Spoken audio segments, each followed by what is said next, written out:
At Audio Advice, we've seen a lot of equipment come through our doors, but there's one name that carries a weight like no other. JBL. For nearly 80 years, JBL has been the common thread in the world's most significant musical milestones. Whether it was powering the Grateful Dead's legendary Wall of Sound, which was a massive 28,000 watt, 600 speaker behemoth that changed live sound forever, or ensuring that every seat in Nashville's historic Ryman Auditorium receives that same crystalline "you are there" experience, JBL has remained the gold standard for dynamic, lifelike sound. The subject of today's overview is going to be the new JBL Summit Series. For years, the Summit name was reserved for JBL's ultra high-end legacy flagships, the K2 S9900 and the mighty Everest DD67000. Well, we are happy to report that JBL has recently expanded the line with 3 new additions: the Ama, the Pumori, and the Makalu. These new models are far easier to fit into an average listening room,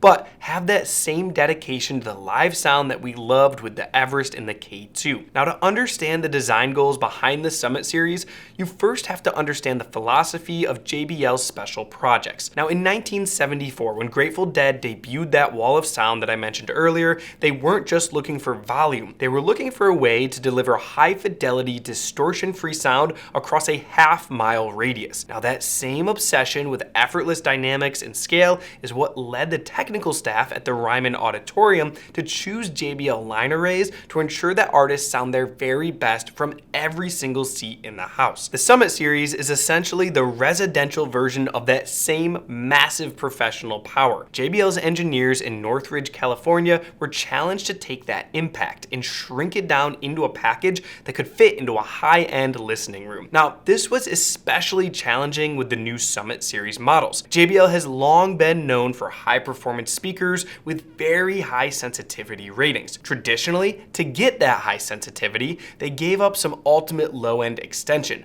Well, their Northridge team made the decision with the new models to go for deep bass extension, but doing that in a smaller, more living room friendly cabinet meant that they had to give up some of that high sensitivity. Now, their teams have gone to great lengths to achieve that bass extension while also maintaining the ability to let you hear all those tiny dynamic changes. We just love the way that these provide that JBL sound, which used to only be attainable with a huge cabinet, in 3 models that can fit into most spaces while remaining incredibly beautiful. Plus, you also get that bass extension like we've never really seen before from JBL. The only trade-off here is that you can no longer plan to run these on a small tube amp. These need lots of current and plenty of power. They're all 4 ohm loads, which is good news for most power amps, as many high-performance amplifiers on the market double their power at 4 ohms. Alright, now let's first dive into the tech that each of these models share, then get into the individual models afterward. It starts with the new D2 drivers. For years, JBL has used its patented D2 compression drivers in its high-performance speakers. These models receive brand new versions, the D2815K in the Ama and Pumori, and the massive 3-inch D2830K in the flagship Makalu. Now, these use a new TONex dual diaphragm design that pushes the limits of speed and tonal purity. Compression drivers exist because a typical tone tweeter moves very little air. A compression chamber design like the D2 is roughly 10 times more efficient than a standard tweeter. Now, this JBL technology requires roughly 10 times less power to achieve the same sound pressure level. Now, for the listener, this translates to lightning fast transients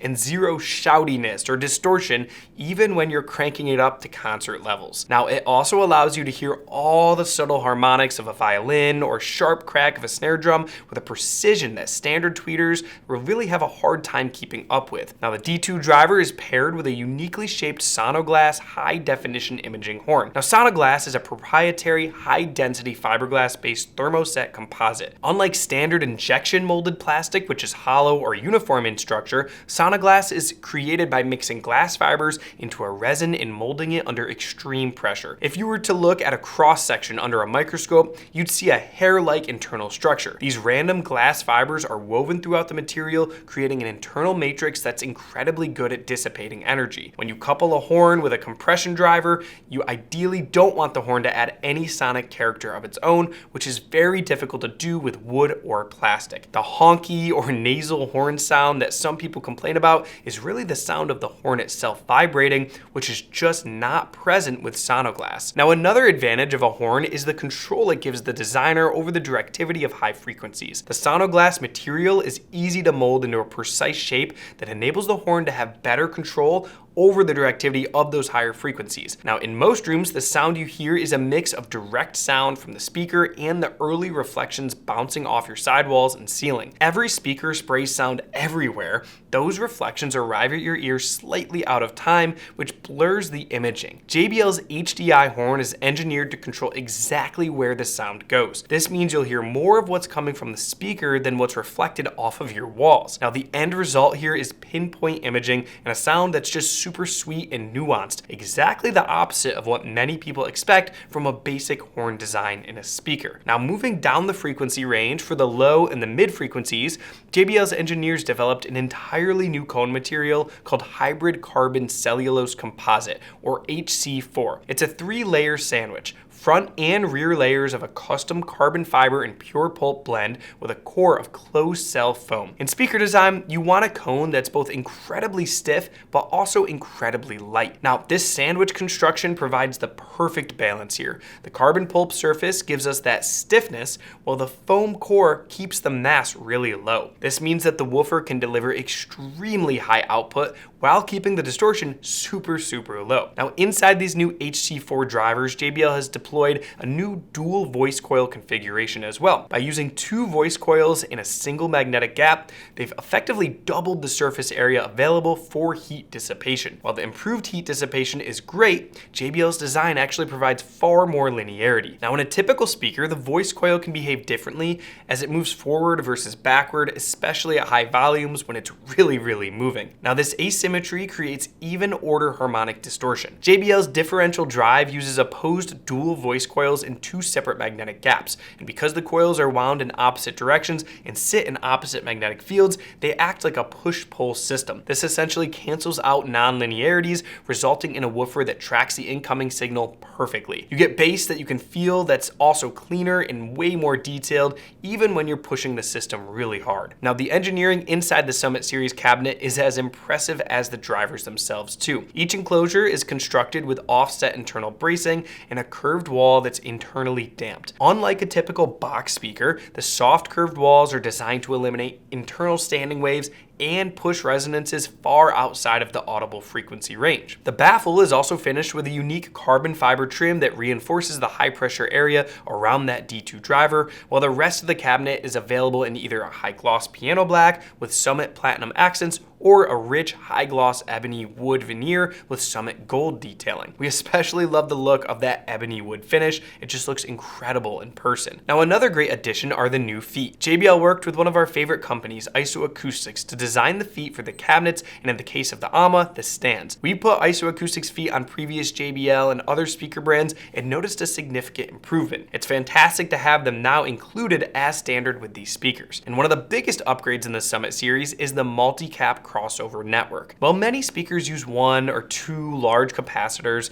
to filter frequencies, JBL has replaced them with a massive array of smaller capacitors wired in parallel. Large capacitors are sometimes slow. They have higher resistance and can store and release energy with slight delay, which blurs the signal. Now, in addition, on all of these new Summit models, as well as the Everest and K2, JBL uses DC biasing on the caps. They're kept constantly charged by a small circuit using a 9-volt battery. We've seen this same tech in a handful of other high-end speakers, and it works to keep the dielectric inside the capacitors at an optimal condition, eliminating any distortion. This new crossover design was one of the critical factors that allowed the new Summits to still sound sound alive at some low volume levels. Many speakers don't tend to wake up until you really crank them up, but JBL has always been known for sounding dynamic at any level of sound. And finally, regarding the internal components, JBL has upgraded the internal wiring to OCC wire. Now, OCC wire is cast in a way that creates a single continuous crystal structure over long distances. By silver plating the ultra pure copper, JBL ensures the signal reaches the drivers with zero skin effect, losses,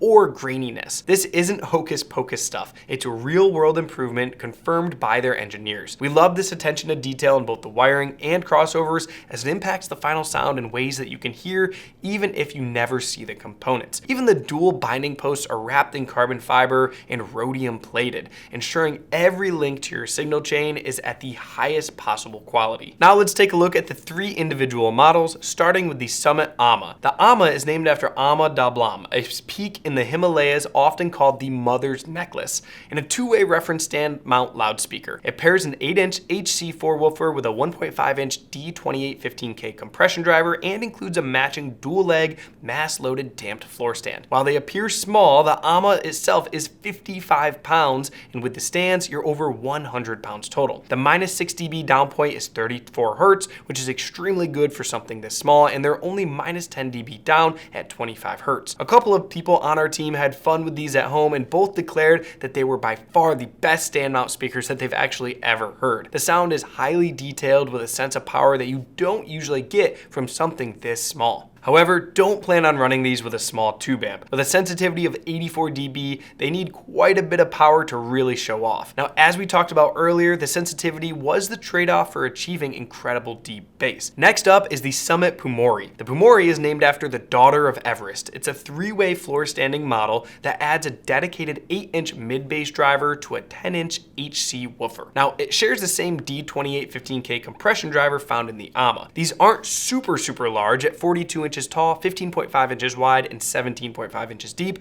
but they weigh in at over 106 pounds. The larger cabinet and 10-inch woofer enable them to be only -6 dB at 30 Hz and -10 dB down at 25 Hz, which is awesome for a medium-sized floor stander. These move up to 87 dB in sensitivity, though we still recommend a high-quality power amp. We've had these set up in our showroom, and everyone that's listened to them has been super impressed. They have a sense of openness and effortless sound that's just really hard to beat. Even at very low volume levels, they really just sounded alive. Now, what will really surprise you, however, is their bass impact. You'd swear that there's a super fast subwoofer in the room with you. The deep bass is just lightning quick with tons of detail. And finally, we have the Summit Makalu. The Makalu is named after the world's 5th highest peak, sitting just 12 miles southeast of Everest. It's the absolute flagship of the new series, a massive 3-way floor standing featuring a 12-inch woofer and an 8-inch mid-range. It steps up to the larger 3-inch D2830K compression driver for even greater scale and way more effortless dynamics. Now, the Makalu is only slightly larger than the Pumori at 43.4 inches tall, 18.3 inches wide, and 15.5 inches deep, but it weighs almost 50% more at 153 pounds. Sensitivity sits at 88 dB. Now, with the larger driver and cabinet, the bass reaches much deeper, and these are down to -6 dB at 23 Hz and -10 dB at 20 Hz. We set these up after the Pumori, and they had everything we liked about that model, but with even more authority. The deep bass reach and speed are just simply amazing on these. The mid-range is even more open to our ears, and we loved the taller soundstage that they can present. If you want to get to concert levels in your living room, just add a great high power amp, and these will make you feel like you're hearing your favorite band at a live show. Now, at the end of the day, the JBL Summit Series, they represent everything we love about high-end audio. It's that rare combination of world-class engineering and a raw, emotional soul that just makes you want to keep listening to music over and over again. While the move to a lower sensitivity means you'll need to be sure to have plenty of power on board, the reward is a level of bass authority and the you are there realism that practically is unheard of in a cabinet this size. So whether you choose the Ama, the Pumori, or the flagship Makalu, you aren't just buying a speaker, you're really bringing home a piece of Northridge legacy. If you've ever wanted that massive, effortless concert sound without needing a huge room to house it, along with the ability to hear those tiny detailed changes at very low listening levels, the Summit Series is exactly what we were looking for. Now, I know I went over a lot of technical stuff in this video, but if you want to learn even more, check out the link down below where we have a full article that goes in depth about these new speakers, along with a massive library of a lot of different tips and tricks and guides that can help you get them set up. If you have more questions, reach out to our experts at audiodevice.com or stop by one of our award-winning showrooms and we'd be happy to help you out. If you like this video, please give it a thumbs up, hit the subscribe button, and turn on the notifications so you don't miss out on any of our latest content. Thanks for watching, and we'll see you in the next one.